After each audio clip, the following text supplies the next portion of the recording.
1789 France. राजा महाराजा का शासन चल रहा था। राजा महाराजा मतलब मोनार्की का शासन चल रहा था और लोग जो है सो परेशान हो चुके थे। लोग परेशान हो चुके थे इस राजा महाराजा के शासन से। तो हुआ क्या, फ्रेंच रिवॉल्यूशन स्टार्ट हुआ कब, 1789 में ही। तो इससे क्या हुआ, इन लोगों ने मतलब वहां के जो कॉमन लोग हैं उन लोगों ने प्रोटेस्ट स्टार्ट किया, मतलब विरोध चालू किया राजा महाराजा के विरुद्ध कि चचा हम लोग को डेमोक्रेसी चाहिए। क्या चाहिए हम लोग को, डेमोक्रेसी, मतलब हम लोग आजाद होना चाहते हैं। ठीक है। तो हुआ क्या कि फ्रेंच रिवॉल्यूशन के टाइम कुछ चेंजेस आए, मेजर चेंजेस आए। वो चेंजेस हम देखते हैं, यहां से ध्यान देना है। नंबर वन पॉइंट क्या हुआ कि पावर का ट्रांसफर हुआ। कहां से, मोनार्की मतलब राजा महाराजा से कहां पे ट्रांसफर हुआ, कॉमन पीपल में, कॉमन लोगों में। ठीक है। सेकंड, इन लोगों ने क्या किया कि नया एक फ्लैग लाया, मतलब एक नया इन लोग झंडा गाड़ दिया जो कि ट्राई कलर का था। कितने कलर का, ट्राई कलर का। थर्ड, इन लोगों ने क्या किया, फ्रेंच को नेशनल लैंग्वेज बना दिया। फ्रेंच को नेशनल लैंग्वेज बना दिया। नंबर फोर्थ क्या किया, नंबर फोर्थ इन लोगों ने क्या किया कि नेशनल एंथम कंपोज किया और शपथ लिया अपने कंट्री के लिए, शपथ लिया अपने कंट्री के लिए। नंबर फिफ्थ क्या किया, नंबर फिफ्थ इन लोगों ने क्या किया कि सोसाइटी फ्रांस में उस समय में 3 हिस्सों में बटा हुआ था। कितने हिस्सों में, 3 हिस्सों में। तो जो कॉमन पीपल है ना, जो कॉमन पीपल है उन लोगों ने अपने स्टेट से स्टेट जनरल को इलेक्ट किया और स्टेट का नाम नेशनल असेंबली रख दिया। ठीक है भैया। नंबर 6 क्या किया, इंटरनल कस्टम ड्यूटीज को हटा दिया, मतलब जो सामान का इधर उधर ले जाने में जो हमें टैक्स देने पड़ते थे ना, उसको खत्म कर दिया गया। और नंबर 7 क्या किया कि भैया फ्रेंच आर्मीज ने सोचा कि अगर हम डेमोक्रेसी हम लोग को मिल गया है तो ये जो नेशनलिज्म का आइडिया है, नेशनलिज्म मतलब अपने देश के प्रति प्यार, अपने कल्चर के प्रति प्यार, ये वाला जो आइडिया हमारे पास आया है ना, ये हम खुद नहीं रखेंगे फ्रांस में, पूरा यूरोप में ढिंडोरा पीटेंगे। तो ये लोग स्टार्ट कर दिया पूरा यूरोप में ढिंडोरा पीटना। सब कुछ अच्छा चल ही रहा था। फ्रांस के लोग बहुत ही खुश थे कि इधर से एक गन लोड हुआ और वहां पे डेमोक्रेसी का बोर्ड था, उस पे निशाना लगाया और उड़ा दिया। डेमोक्रेसी चर्चा खत्म हो गया। तो इधर से बैकग्राउंड म्यूजिक आया, टिंग टिंग टिंग टिंग टिंग। एंट्री किसके हुआ, एंट्री हुआ नेपोलियन का। नेपोलियन बोला कि बेटा लोग बहुत बहुत मजे कर लिए तुम लोग, डेमोक्रेसी के मतलब नाम से बहुत मजे कर लिए। अब मेरा राज चालू हो रहा है। कब से, 1799 से नेपोलियन का राज चालू हो गया। कब तक चला, 1815 तक। फिर से कब तक चला, 1815 तक। तो फिर नेपोलियन चचा ने क्या किया, नेपोलियन ने क्योंकि 1799 से 1815 तक राज किया है तो उसने बीच में एक कोड लाया जिसका नाम था सिविल कोड ऑफ 1804। क्या नाम था, सिविल कोड ऑफ 1804। हाँ, अब इसमें कोई बड़ा बात है नहीं कि सिविल कोड ऑफ 1804 को नेपोलियन कोड ही बोला जाता है। क्यों, क्योंकि नेपोलियन चचा ने लाया था तो नेपोलियन कोड ही बोलेंगे उसको। ठीक है। अब फिर से ध्यान देना है, मतलब अलर्ट लेवल ऊपर हो जाना चाहिए, ध्यान देना है। सिविल कोड ऑफ 1804 में क्या क्या था, इसके आने से क्या क्या हुआ। नंबर 1, कानून के नजर में सब बराबर हो गए भैया लोग, कोई सलमान खान नहीं है यहाँ पे, सब बराबर। ठीक है। Right to property, right to property मिल गया सबको। Second point, right to property मिल गया। मतलब भैया, मतलब my property is my property, none of your. आगे कुछ और वर्ड है, समझ गए, मतलब आपसे आपका प्रॉपर्टी कोई नहीं ले सकता। आपके पास राइट आ गया अपने प्रॉपर्टी के लिए। सिर्फ गवर्नमेंट ही आपको हटा सकती है, वो भी जैसे कि कुछ होता है ना, गवर्नमेंट का कुछ कंस्ट्रक्शन हो रहा है जैसे रेलवेज का, वो सब में तो सिर्फ गवर्नमेंट ही आपको हटा सकती है और कोई नहीं हटा सकता। नंबर 3, फ्यूडल सिस्टम को खत्म कर दिया गया। फ्यूडल सिस्टम को खत्म कर दिया गया। उस टाइम पे सोसाइटी जो है वो पावर के हिसाब से डिवाइडेड था, अपर सेक्शन, लोअर सेक्शन, ऐसा टाइप का।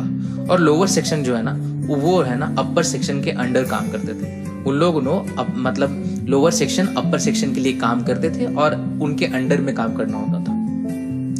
नंबर 4 क्या किया, नंबर 4 सिविल कोड में क्या किया कि पीजेंट्स मतलब किसान भाई को सेल्फडॉम मतलब फ्यूडल लेबर ये सब से फ्री कर दिया। बोला चलो लोग अब तुम लोग जो है सो फ्यूडल लेबर नहीं करेगा। फ्यूडल लेबर मतलब जो ये जो अपर सेक्शन लोअर सेक्शन में जो थे ना, लोअर सेक्शन में जो किसान जो है जो अपर सेक्शन के लिए काम करना पड़ता था जबरदस्ती का, वो अब खत्म कर दिया गया। अब ये लोग फ्री हो गए, आजाद हो गए किसान लोग, ये लोग मस्त पार्टी वार्टी जाके कर रहे हैं। नंबर 5 क्या किया नेपोलियन ने, मतलब सिविल कोड ऑफ 1804 में गिल्ट रिस्ट्रिक्शन हटा दिया। इससे फायदा क्या हुआ, मर्चेंट आर्टिशंस अब सब फ्रीली ट्रेड कर सकते हैं, फ्रीली ट्रेड आराम से ट्रेड कर सकते हैं। और सिविल कोड ऑफ 1804 में 6 पॉइंट ये है कि ट्रांसपोर्ट कम्युनिकेशन सिस्टम को बहुत ज्यादा इंप्रूव किया गया, बहुत ज्यादा इंप्रूव किया गया। तो ये जो सिविल कोड ऑफ 1804 था ना, इसके लिए नेपोलियन को ना सब हीरो मानते हैं कि भैया नेपोलियन चचा था, एक नंबर आदमी था। सब बहुत ही उसको दुआ देते थे कि भैया नेपोलियन बहुत मस्त आदमी, बहुत मस्त आदमी। लेकिन नेपोलियन रूल का कुछ ड्रॉबैक भी था, नेपोलियन रूल का कुछ ड्रॉबैक भी था, देखते हैं। नंबर 1 ड्रॉबैक, इसने ना भैया टैक्स बहुत बढ़ा दिया। बोला कि चचा लोग ऐसा है कि हमारे पास पैसे की कमी है तो टैक्स बढ़ा दो, सबसे ज्यादा टैक्स लेने लगो। लोग परेशान हो गए थे भैया कि ज्यादा ज्यादा टैक्स देना हो रहा है। सेकंड इसने क्या किया, सेंसरशिप ले आया। क्या किया, सेंसरशिप ले आया। सेंसरशिप मतलब नेपोलियन के विरुद्ध कोई भी बेटा अगर उसके अगेंस्ट लिखा, कोई भी अगर उसके अगेंस्ट लिखा तो फिर उड़ा दिया जाएगा, ऐसे कौन लोड होगा, ऐसे चलेगा। इसलिए क्या हुआ कि कोई भी न्यूज़पेपर में, बुक्स में, ये सब में नेपोलियन के विरुद्ध कोई नहीं लिखता है, अब कोई नहीं, सेंसरशिप आ गया है। तीसरा पार्ट जो इसकी बहुत बड़ी गलती थी, इसने क्या किया, लोगों को जबरदस्ती, वो घर पे बेचारा सो रहा है, उसको गया उठा के लाया और आर्मी में ज्वाइन करा दिया। बोला कि भैया आर्मी ज्वाइन करो, जबरदस्ती का। क्यों भैया, पागल है क्या वो? हाँ, उसका सपना था पूरा यूरोप को कब्जा करना है।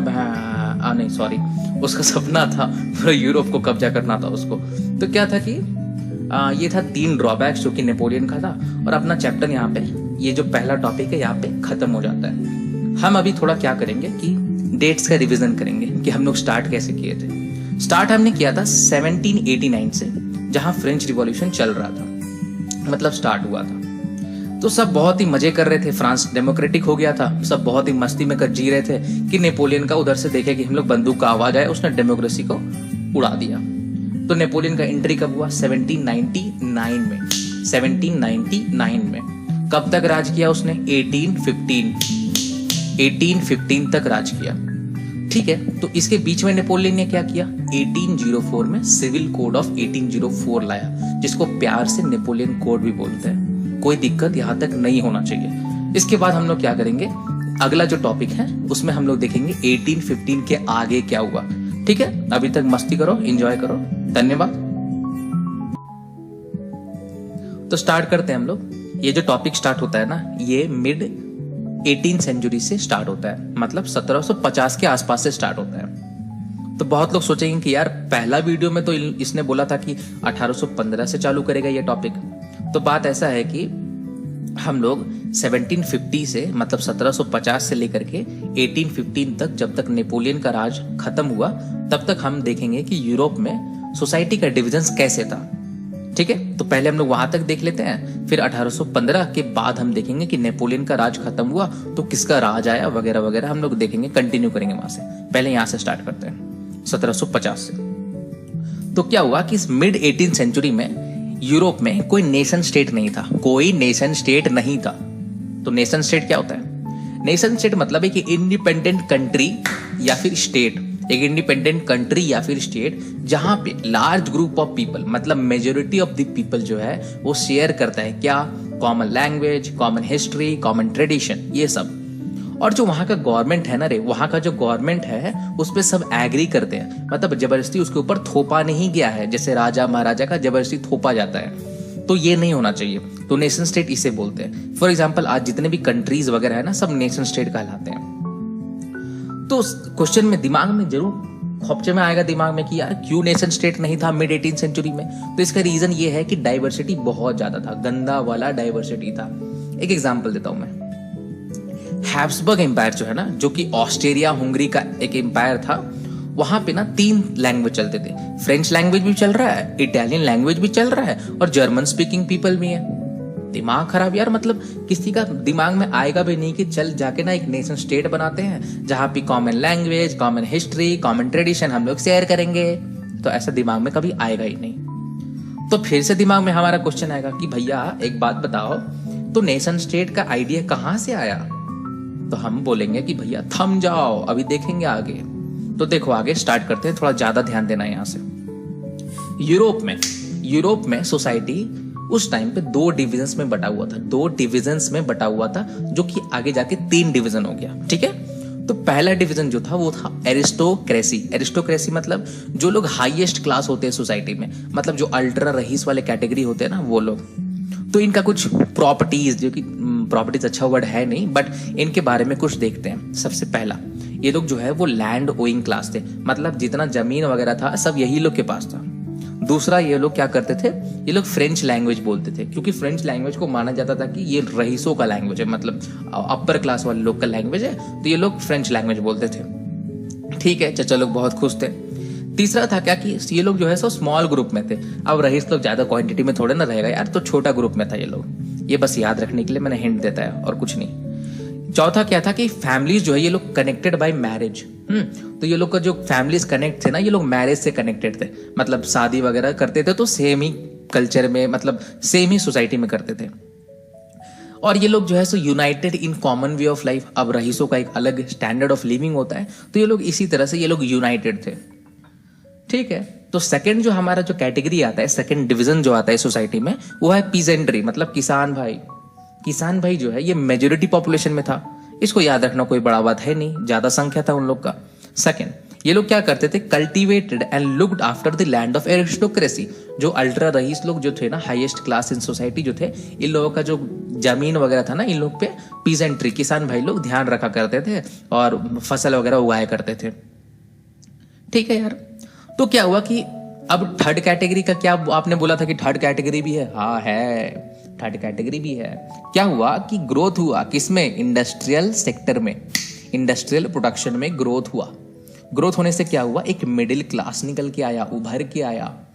कौन कौन है उस मिडिल क्लास में भैया लोग? इंडस्ट्रियलिस्ट, बिजनेसमैन, प्रोफेशनल, जैसे कि कौन कौन, टीचर्स, क्लर्क्स, डॉक्टर, ये लोग। तो यहां से दुनिया जो है सो पलटना चालू हुआ, यहां से दुनिया पलटना चालू हुआ, क्योंकि एडुकेटेड मिडिल क्लास लोग के ही बीच में 2 आइडिया आया। पहला आइडिया नेशन यूनिटी, मतलब एक कंट्री होना चाहिए या फिर एक स्टेट होना चाहिए जहां पे common culture, common language, common tradition, common history के लोग साथ में रहें। सेकंड जो इन लोगों के बीच में जो आइडिया आया वो था लिबरल नेशनलिज्म। अब समझते हैं कि भैया ये लिबरल नेशनलिज्म क्या है। तो लिबरल नेशनलिज्म में कुछ पॉइंट्स है। नंबर 1, इंडिविजुअल फ्रीडम, मतलब हर कोई को आजादी रहना चाहिए, हर कोई आजाद रहना चाहिए। सेकंड, इक्वालिटी बिफोर लॉ, कि यार कानून के नजर में हर कोई बराबर होना चाहिए, हर कोई बराबर होना चाहिए कानून के नजर में। तीसरा था कि गवर्नमेंट जो है वो एग्रीमेंट से बने। ठीक है, जबरदस्ती कोई हमारे ऊपर रूल नहीं करना चाहिए, गवर्नमेंट हमारे एग्रीमेंट से बनना चाहिए।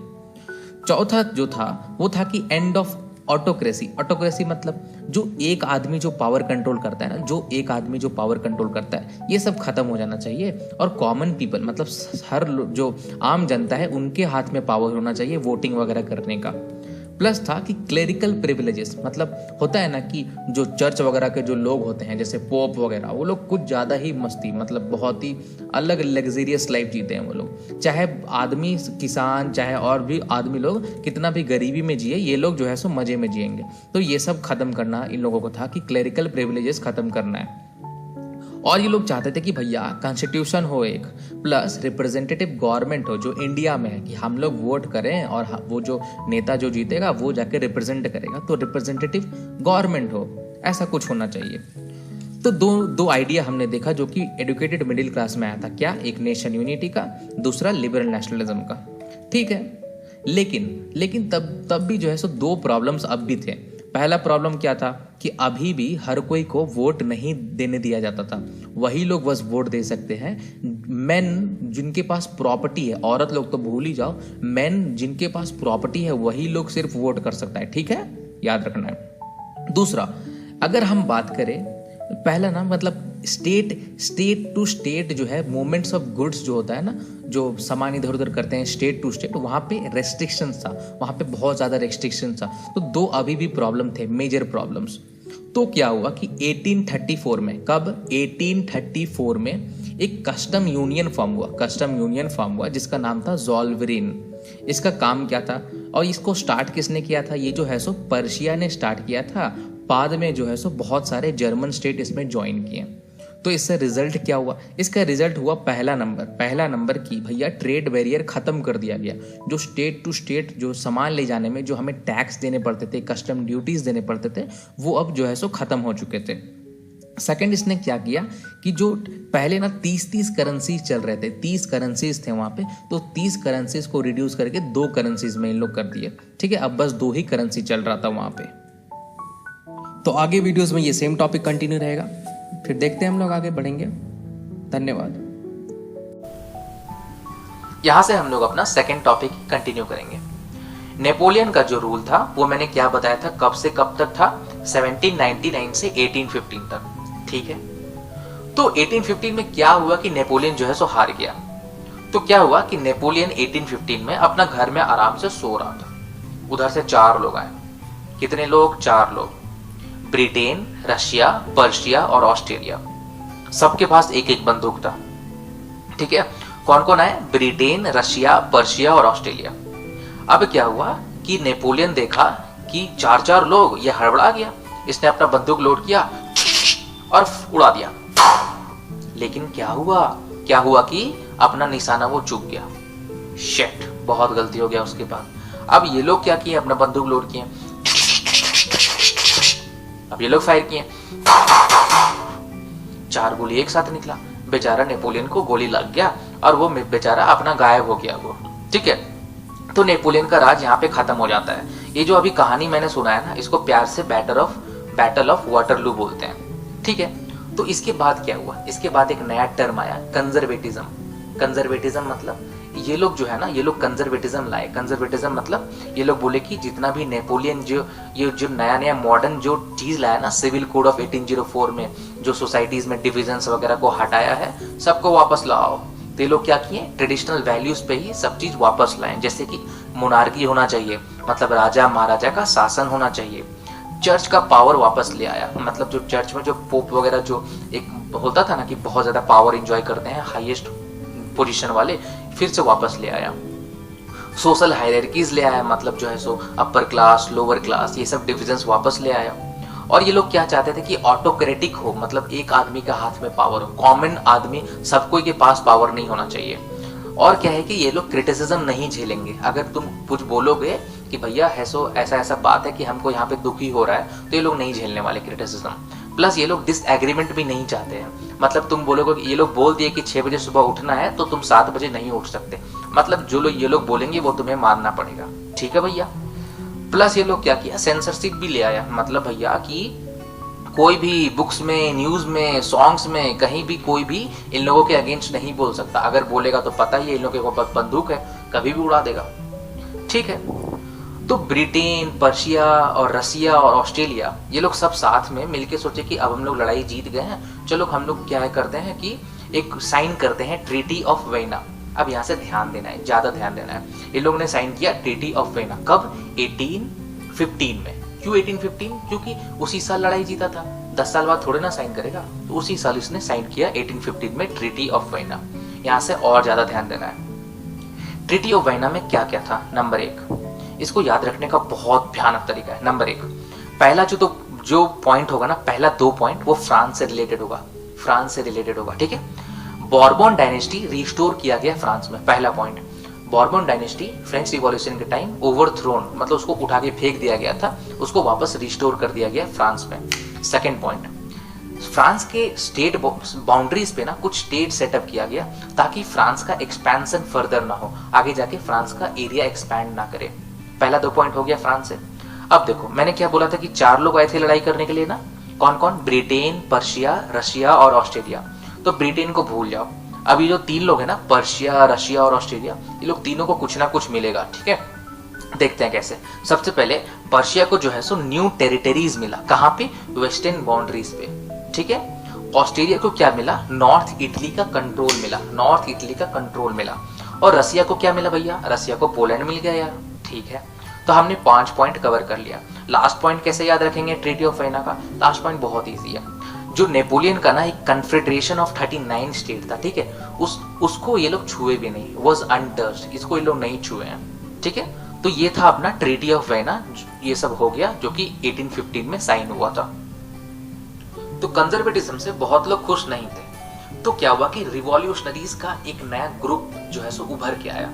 रिवॉल्यूशनरीज क्या करते थे कि सीक्रेट सोसाइटीज ये लोग बनाने लगे, और ये लोग क्या, इनका मेन एम क्या था, ये लोग क्या चाहता क्या था ये लोग। तो पहला ये लोग चाहता था कि भैया नेशनलिज्म का आइडिया स्प्रेड करना है, मतलब अपने देश के प्रति प्यार, अपने कल्चर के प्रति प्यार, ये वाला आइडिया फैलाना है। सेकंड, अपोज मोनार्की, मतलब जो है सो कि जो राजा महाराजा जो है ये लोग का शासन हमें नहीं चाहिए, हमें जो है सो जो पावर है वो कॉमन पीपल में चाहिए।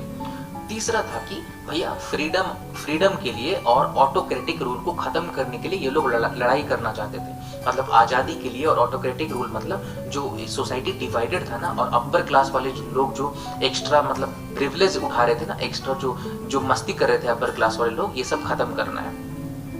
और इनका एक और आइडिया था कि भैया नेशन स्टेट बनाना है, मतलब एक ऐसा स्टेट या फिर कंट्री जहाँ पे common culture, common language, common tradition, common history के लोग रहें, ऐसे वाले ये लोग चाहते थे। तो ये रिवॉल्यूशनरीज के बीच में एक रिवॉल्यूशनरी जो हमें याद रखना है वो है गुसेप्पी मज़ानी। इसके बारे में देखते हैं। पहला पॉइंट, ये एक इटालियन रिवॉल्यूशनरी था। सेकेंड, ये था मेंबर ऑफ सीक्रेट सोसाइटी जिसका नाम था कार्बोनारी, ठीक है, ये यहाँ का मेंबर था। इसने दो काम किया। नंबर एक, यंग इटली फॉर्म किया, कहाँ पे, मर्सलीज में। और इसने क्या किया, यंग यूरोप फॉर्म किया, कहाँ पे, बर्ने में। और इसका क्या आइडिया था, क्या चाहता था ये believed in unification of Italy. ये चाहता था कि इटली जो है सो इटली एक अलग स्टेट हो या फिर कंट्री हो जहाँ पे इटालियन लैंग्वेज हो, इटालियन कल्चर हो, ये सब ये चाहता था। तो ये अपना सेकेंड टॉपिक खत्म हो चुका है। हम थोड़ा डेट रिवीजन कर लेते हैं। अभी तक जितना कुछ हमने पढ़ा है, हमने स्टार्ट किया था 1789 से। उसमें हमने क्या देखा था कि फ्रेंच रिवॉल्यूशन स्टार्ट हुआ था। हमने क्या देखा कि 1799 से 1815 तक नेपोलियन ने रूल किया, और 1799 में जो डेमोक्रेसी खत्म हो गया था फ्रांस में, नेपोलियन का राज चालू हुआ था। अपने टाइम में इसने क्या किया, 1804 में सिविल कोड इसने लॉन्च किया। उसके बाद क्या हुआ, 1815 में नेपोलियन हार चुका था और ट्रीटी ऑफ वेना साइन हुआ। जो चार लोग बंदूक लेके आए थे ना, वो लोग क्या किए, ट्रीटी ऑफ वेना साइन किए, ठीक है। और फिर क्या हुआ, हमने एक और चीज देखा था कि 1834 में एक कस्टम यूनियन बना था जिसका नाम था ज़ोलवेरेन। और आगे अब हम स्टार्ट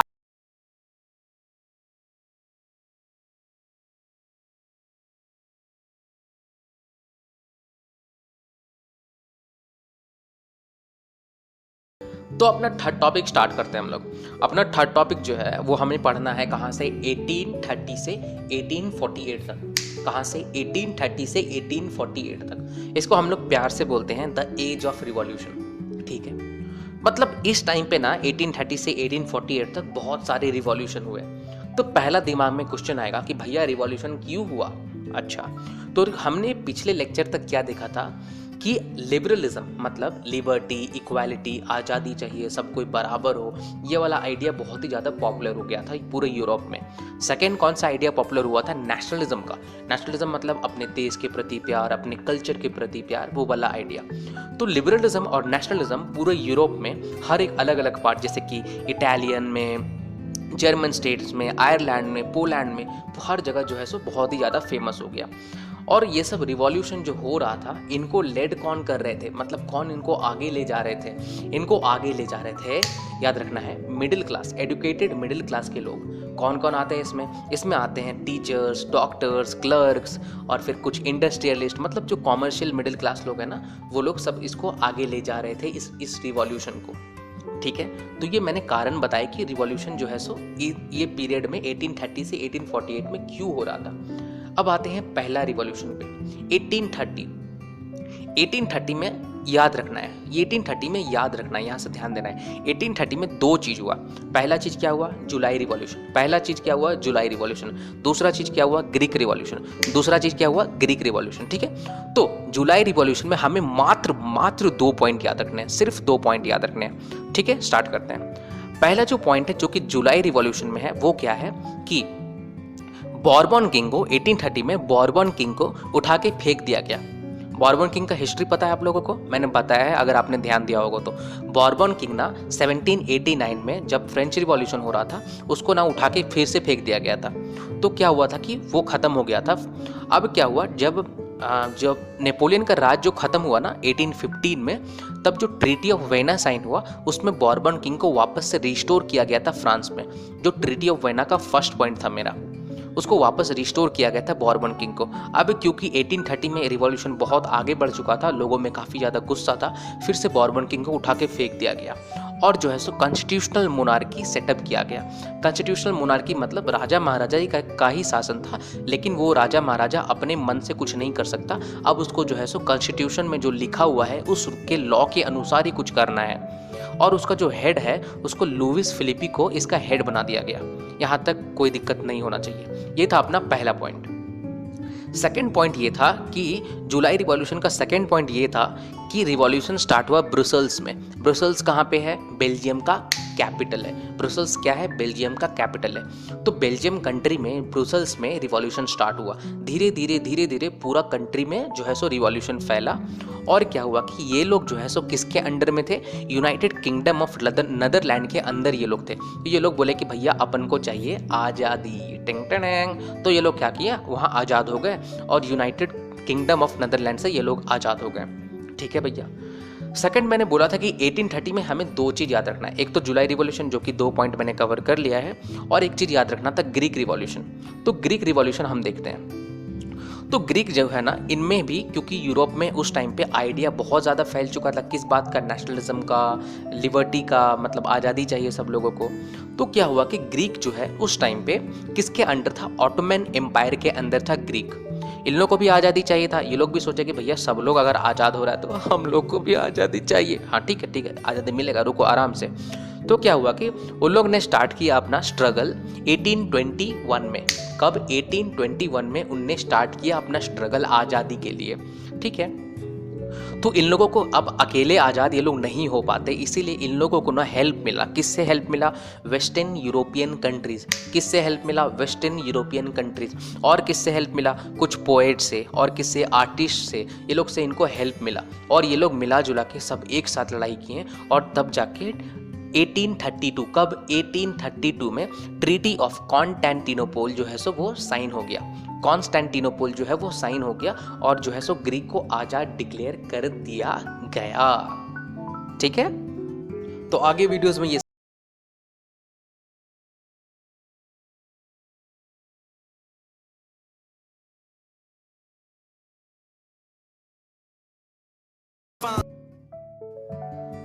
तो अपना थर्ड टॉपिक ही यहाँ से कंटिन्यू है, द एज ऑफ रिवॉल्यूशन। हमने अभी तक क्या देखा है? 2 चीज़, कि भैया 1830 में 2 चीज़ हुआ। क्या क्या? जुलाई रिवॉल्यूशन और ग्रीक रिवॉल्यूशन।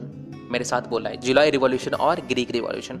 अब क्या हुआ, इसमें हम लोग 3 चीज़ पढ़ेंगे, 3 टॉपिक पढ़ेंगे, छोटे छोटे टॉपिक। पहला टॉपिक का नाम है रोमांटिसिज्म। सेकेंड टॉपिक का नाम है hunger, hardship and popular revolt. Third topic का नाम है 1848, द रिवॉल्यूशन ऑफ लिबरल्स। तो पहला टॉपिक की ओर हम लोग बढ़ते हैं। देखो, तो क्या हुआ ना कि जो नेशनलिज्म का जो फीलिंग था ना, नेशनलिज्म मतलब अपने देश के प्रति प्यार, अपने कल्चर के प्रति प्यार, ये वाला जो फीलिंग था ना, ये वाला जो फीलिंग था, ये सिर्फ लड़ाई झगड़ा मतलब वॉर्स और टेरिटोरियल एक्सपेंशन से नहीं आया ये सबसे। तो नेशनलिज्म का फीलिंग कहाँ से आता था भैया? नेशनलिज्म का फीलिंग जो है ना, इन लोगों को लगा कि अब कल्चर से ना इमोशन में टच करना है और नेशनलिज्म का फीलिंग अराउज करना है, मतलब अब वहाँ से जगाना है हमें नेशनलिज्म का फीलिंग। तब स्टार्ट हुआ रोमांटिसिज्म। रोमांटिसिज्म मतलब ये नहीं कि मैं अपना दास्ता सुनाऊंगा, अपनी कहानी सुनाऊंगा, मेरा आज तक कोई कहानी है ही नहीं। ठीक है। तो इसलिए रोमांटिसिज्म मतलब होता है एक cultural movement to develop a particular form of nationalism sentiment, ताकि लोगों के बीच में जो है सो अपनी कंट्री के लिए, अपने कल्चर के लिए जो प्यार बने, उसमें ये हुआ कल्चरल मूवमेंट स्टार्ट हुआ।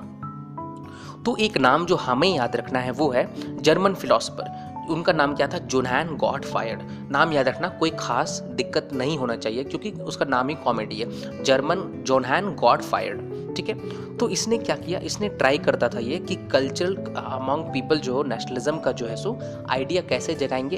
तो folk song, folk dance, folk poetry, ये सब सुना के एक एग्जांपल मतलब फोल्क सॉन्ग मतलब क्या है ना कि वहाँ का जो कल्चर है ना उस हिसाब से गाना गाओ।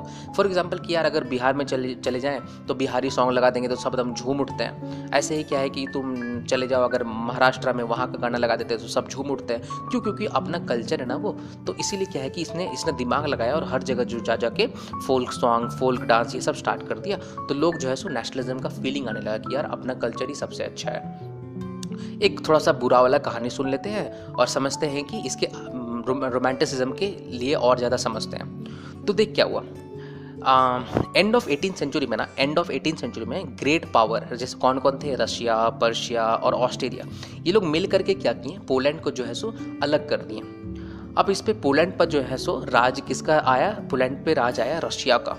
तो रशिया ने क्या किया, वहाँ का जो पोलैंड का जो लैंग्वेज था ना, पोलिश लैंग्वेज, उसको हटा दिया, उसको एकदम उठा के फेंक दिया और अपना रशियन लैंग्वेज जो है सो स्कूल्स में और सारी जगह ऑफिस वगैरह में हर जगह इम्प्लीमेंट कर दिया। अब जो है सो पोलैंड वाले लोग को गुस्सा है कि मतलब क्या चल रहा है बे, हम लोग का लैंग्वेज ही उठा के फेंक दिया, दिमाग खराब उन लोग का हो गया। वो लोग क्या किया कि रशियन के अगेंस्ट वो लोग जाग गया और लड़ाई स्टार्ट किया 1831 में गया और लड़ाई स्टार्ट किया। लेकिन क्या हुआ कि अल्टीमेटली वो लोग को ना दबा दिया गया, कुछ नहीं हो पाया क्योंकि रशिया उस टाइम पे बहुत पावरफुल था। और क्या हुआ कि जो लोग इसमें भाग थे, मतलब जो लोग शामिल हुए थे इस लड़ाई में, जैसे कि जो प्रीस्ट लोग मतलब पुजारी लोग, बिशॉप्स लोग, ये लोग को क्या करते थे, ये लोग जेल में डाल देते थे या तो साइबेरिया में डाल देते थे। साइबेरिया पता है कहाँ पे? साइबेरिया रशिया में है। रशिया का सबसे ठंडा जगह है वो साइबेरिया। वहाँ पे ना -71 डिग्री सेल्सियस होता है, वहाँ पे इन लोगों को जाके भेज दिया।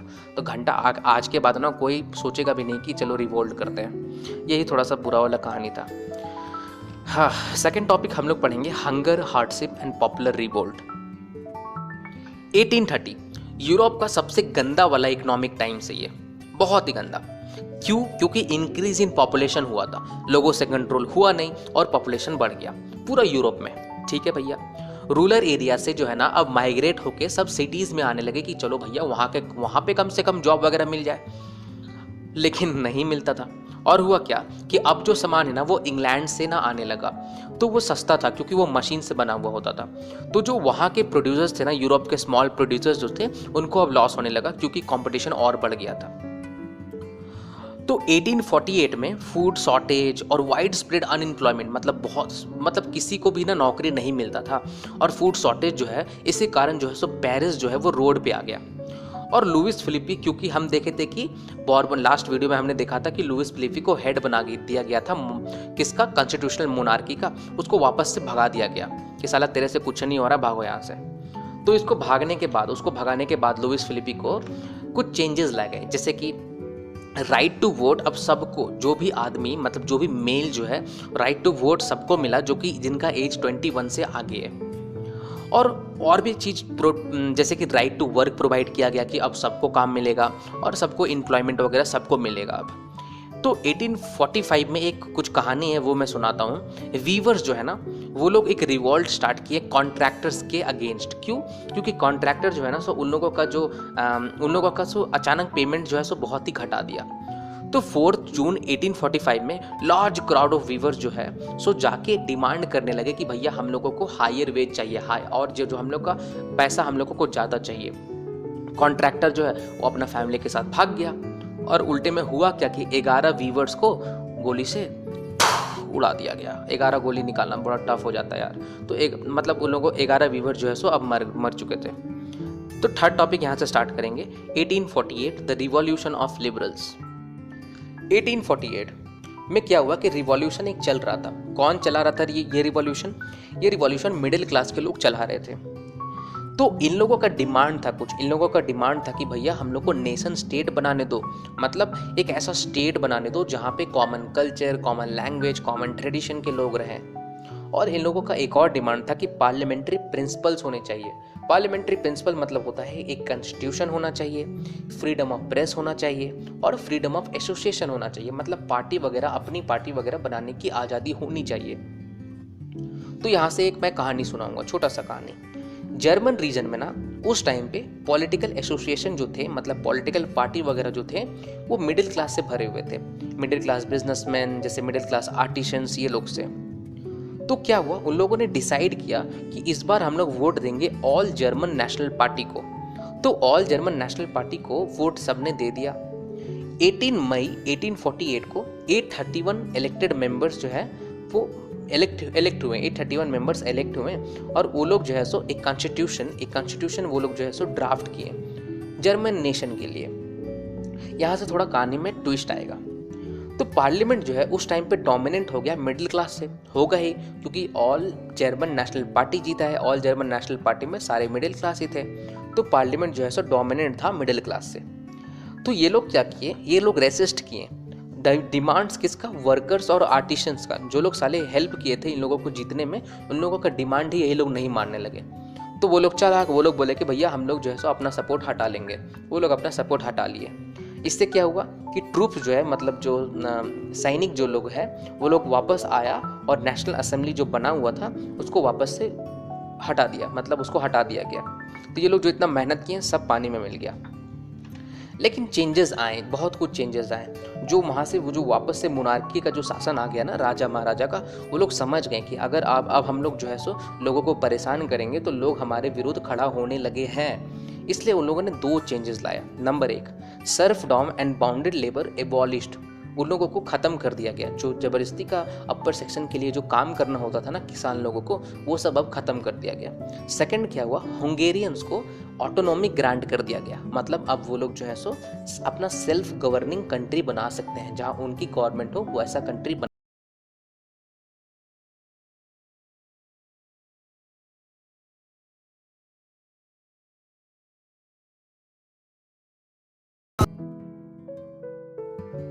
तो हम लोग स्टार्ट करते हैं the making of Germany and Italy topic.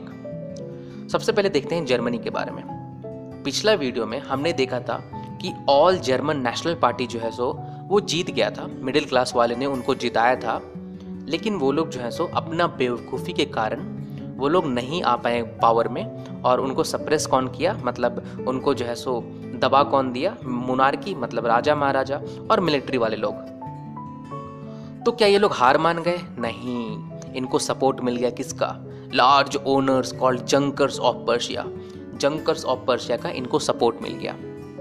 तो क्या हुआ कि पर्शिया जो है ना, अब लीडरशिप पर्शिया के हाथ में आ गया और वहां से मूवमेंट को जो है सो आगे बढ़ाया गया नेशनल यूनिफिकेशन के लिए, कि अब जर्मनी को एक अलग सा कंट्री बनाना है या स्टेट बनाना है। उस सोच में ये लोग जो है सो आगे मूवमेंट को ले गए।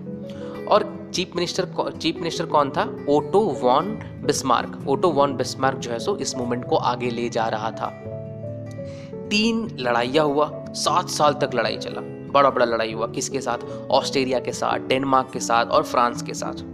एंड में क्या हुआ, पर्शिया के पास जो है सो एक बंदूक जो है सो उसमें एक गोली बच गया, इसने लोड किया और उड़ा दिया। मतलब मिला जुला के पर्शिया जो है सो वो जीत गया। अब पर्शिया जीत गया तो जनवरी 1871, ध्यान क्या रखना है, जनवरी 1871 में क्या हुआ, पर्शियन किंग विलियम I को जर्मन एम्परर का मतलब राजा घोषित कर दिया गया। तो क्या हुआ कि जर्मनी अब इंडिपेंडेंट हो गया, उनका एक अलग जो है सो नेशन बन गया। जो नया गवर्नमेंट था वो बहुत ही ज़्यादा इम्फेसिस देता था, बहुत ही ज़्यादा महत्व देता था करेंसीज को मॉडर्नाइज करने में, बैंकिंग सिस्टम को अच्छा करने में, जुडिशल सिस्टम को अच्छा करने में जर्मनी में। तो जर्मनी लोग आज से अब खुशी खुशी रहने लगा। सेकंड कहानी में आते हैं। सेकंड जो अपना कहानी है वो है इटली का यूनिफिकेशन। इटली कैसे अलग बना, अपना कंट्री कैसे बना इटली। तो 19th सेंचुरी में ना क्या हुआ कि इटली जो है वो 7 स्टेट में डिवाइडेड था। कितने स्टेट में? 7 स्टेट में डिवाइडेड था। और जो 7 स्टेट में है ना, उसमें एक ही स्टेट था जिसमें इटालियन का कोई रूल कर रहा था, बाकी 6 स्टेट में कोई और ही रूल कर रहा था। तो जैसे कि कुछ एग्जांपल्स देखते हैं, जैसे नॉर्थ में जो है ना ऑस्ट्रेलियन हैब्सबर्ग रूल कर रहे थे, सेंटर पे पोप का रूल था, साउथ पे बर्बन किंग ऑफ स्पेन का रूल था।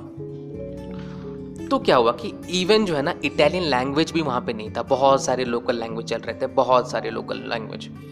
तो बहुत टफ था कि यार चलो एक अपना सा कंट्री बनाते हैं जहाँ पे इटली एक अलग सा कंट्री हो, इटालियन लैंग्वेज चले, बहुत ही टफ था। तो क्या हुआ, ड्यूरिंग 1830 हमने देखा है पिछले वीडियोस में ही कि गुसिप्पी मज़ानी नाम का एक आदमी था जो कि इटालियन रिवॉल्यूशनरीज था। उसने ट्राई किया था, उसने सबसे पहले तो एक सीक्रेट सोसाइटी बनाया था यंग इटली नाम का, लेकिन वो जो है ना वो फेल हो गया बेचारा, वो ज़्यादा आगे नहीं जा पाया। उसका सपना था कि इटली को वो जो है सो एक नेशन बनाएगा, लेकिन वो सपना नहीं हो पाया पूरा। तो क्या हुआ, चीफ मिनिस्टर कैवर जो है सो लेड द मूवमेंट, वो मूवमेंट को आगे बढ़ाए। A large number of people जो है सो under the leadership of Giuseppe Garibaldi, नाम याद रखना है, Giuseppe Garibaldi join the movement को और आगे बढ़ाए। और ये लोग सोचे कि यार अब भी हम लोग नहीं जीत सकते। तो 1860 में क्या हुआ, ये लोग गए लड़ने के लिए, तो सोचे कि यार दिमाग में आया कि भैया अगर हार गए तो क्या हुआ कि लोकल पीजेंट जो है, लोकल किसान जो है, वो लोग भी इनको सपोर्ट करनी है। अब ये लोग जो है सो सब मिल गए, पूरा बहुत बड़ा मूवमेंट हुआ। तो ये लोग जो है सो स्पेनिश रूलर जो था उनको उठा के फेंक दिए बाहर, बोले कि बेटा चलो निकलो। तो 1861 में क्या हुआ, Victor Emmanuel two was proclaimed, मतलब उनको घोषित किया गया किंग ऑफ यूनाइटेड इटली। जो यूनाइटेड इटली बना था उसका किंग घोषित कर दिया गया उसको। क्या नाम था उसका, विक्टर इमैनुअल टू को। ये कहानी था इटली का, इटली कैसे नेशन स्टेट बना। अब देखते हैं हम लोग तीसरा कहानी, the strange case of Britain. ये थोड़ा मजेदार वाला है। तो देखो ब्रिटिश लोग कितना, अंग्रेज लोग कितना चालाक होता है वो यहाँ पे आपको समझ में आएगा। There was no British nation before 18th century, 18 century से पहले ब्रिटिश नेशन था भी नहीं, ठीक है। तो हुआ क्या, द इंग्लिश पार्लियामेंट जो है ना seize the power from monarchy in 1688 and England को जो है सो एक नेशन स्टेट बन चुका था। इंग्लैंड जो है एक नेशन स्टेट बन चुका था। तो वो लोग क्या किए, एक एक्ट ऑफ यूनियन 1707 जो है सो साइन हुआ, किसके बीच में, इंग्लैंड और स्कॉटलैंड के बीच में। इंग्लैंड और स्कॉटलैंड के बीच में जो है सो एक्ट ऑफ यूनियन 1707 साइन हुआ। तो क्या हुआ, इसका नाम जो है, उसका नाम जो पड़ा, उसका नाम था United kingdom of great Britain. United kingdom of great Britain उसका नाम पड़ा। तो इंग्लैंड जो है सा वो चालाक था, इसीलिए उसने क्या किया, अपना इन्फ्लुएंस जो है अपना इन्फ्लुएंस जो है सो स्कॉटलैंड पे ज़्यादा बढ़ाया। और सिंस इससे हुआ क्या कि ब्रिटिश पार्लियामेंट में इंग्लैंड के मेंबर्स जो है वो डोमिनेट करने लगे, वो लोग ज़्यादा हो गए वहाँ पे। तो इससे क्या हुआ, ये जो है सो स्कॉटलैंड जो है सो अब ब्रिटेन मतलब इंग्लैंड के अंडर आ चुका था। ऐसा सिमिलर कहानी जो है ना वो आयरलैंड के साथ भी हुआ है। आयरलैंड चचा लोग आराम से ज़िंदगी जी रहे थे, लेकिन हुआ क्या कि इंग्लैंड वालों ने दिमाग लगाया। उन्हें देखा कि आयरलैंड जो है सो कंट्री जो है सो दो चीज़ में डिवाइडेड है, कैथोलिक में और प्रोटेस्टेंट में। तो इंग्लैंड ने दिमाग लगाया, इंग्लैंड ने बोला कि भैया प्रोटेस्टेंट हम आप लोगों को हेल्प करते हैं, एक काम करो ना, कैथोलिक को दबा दो और आप लोग ना रूल करो। लेकिन प्रोटेस्टेंट खुश हो गए, वो लोग जो है सो इंग्लैंड का बात मान गए। और हुआ क्या कि वो लोग जो है सो और ज़्यादा उन लोगों को लड़ा दिए और इंग्लैंड अपना कब्जा उस पर, मतलब आयरलैंड पे अपना कब्जा ले आया। और 1801 में क्या हुआ, आयरलैंड जो है सो फोर्सफुली जो है सो यूनाइटेड किंगडम में शामिल कर लिया गया।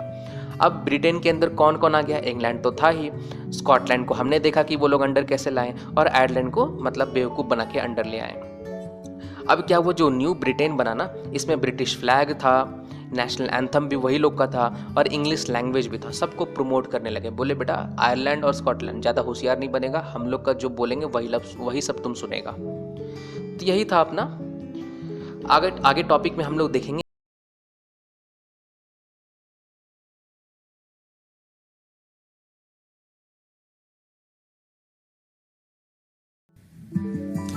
फिफ्थ टॉपिक हम लोग देखते हैं विजुअलाइजिंग द नेशन। बहुत ही छोटा सा टॉपिक, इंटरेस्टिंग टॉपिक। देखो आर्टिस्ट जो है ना वो 18th सेंचुरी और 19th सेंचुरी में ये लोग नया तरकीब सोचा कि नेशन को रिप्रेजेंट कैसे करना है। तो उन लोगों ने नया तरकीब का नाम दिया पर्सोनिफिकेशन।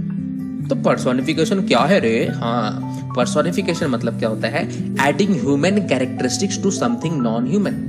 मतलब भैया हाँ देखो, मान लो एग्जांपल दे रहा हूँ, आमिर खान ने दंगल के लिए सपोज कि वो बेस्ट एक्टर का रोल उनको मिल गया।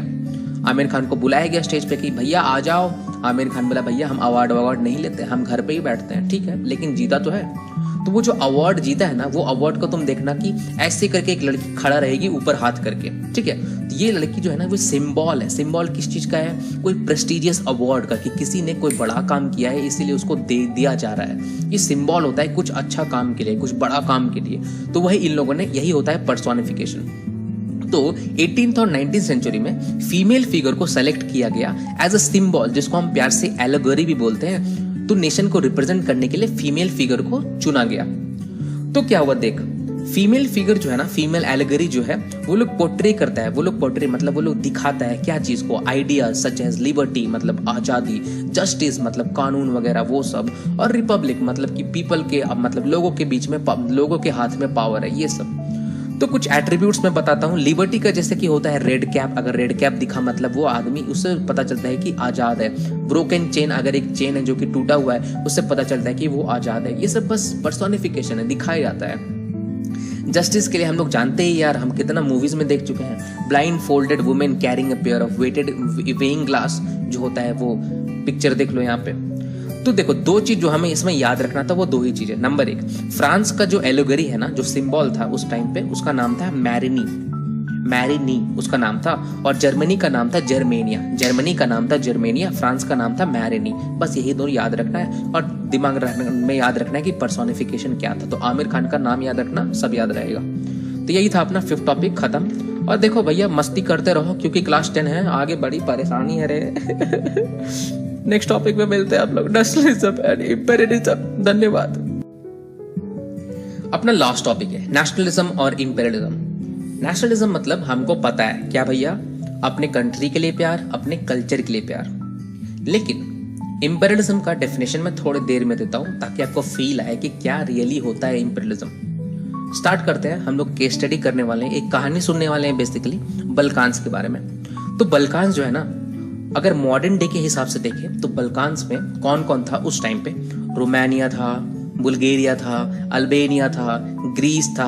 आगे कुछ कॉम्प्लिकेटेड नाम है तो मैं नहीं पढ़ने वाला, यहाँ पे मैं दे दे रहा हूँ, इसको आपको याद करने हैं क्योंकि आपको एग्जाम में लिखने हैं। तो देखो, a large part of Balkan जो है ना, वो किसके अंडर में था? ऑटोमैन एम्पायर के। ऑटोमैन एम्पायर के अंडर ही जितना यहाँ पे नाम दिया हुआ है ना, रोमानिया, ये सब इसी के अंडर आता था। तो क्या हुआ, धीरे धीरे ना सब एक दूसरे से जेलस होने लगे, सबको जलन होने लगा एक दूसरे से। और जो है ना और ये जेलस ना हिस्ट्री बुक में दिया गया, मैंने अपने से ऐड नहीं किया है। हाँ, तो और ये जो है ना, धीरे धीरे ये लोग क्या चाहते थे कि अपना टेरिटरी बढ़ाएं एक दूसरे पे, अपना गेन बढ़ाएं एक दूसरे पे। इससे क्या हुआ कि धीरे धीरे जो है सब एक मतलब अलग होते गए। जो इतना अच्छा सा स्टेट था ना, एक ही एम्पायर में इतना ज्यादा स्टेट था, धीरे धीरे सब अलग होते गए और सब इंडिपेंडेंट डिक्लेयर होते गए, सब अलग होते गए। तो ये जो यहाँ पे जो माहौल बना हुआ था ना, इससे क्या हुआ कि कुछ लोग अट्रैक्ट हुए। कौन कौन? रसिया, जर्मनी, इंग्लैंड और ऑस्ट्रो हंगरी, ये लोग 4 बंदे जो है सो यहाँ पे अट्रैक्ट हुए कि मतलब, और सब क्या चाहते थे कि अपना पावर एक्सटेंड करे इस एरिया में। इसी को बोलते हैं इंपेरियलिज्म।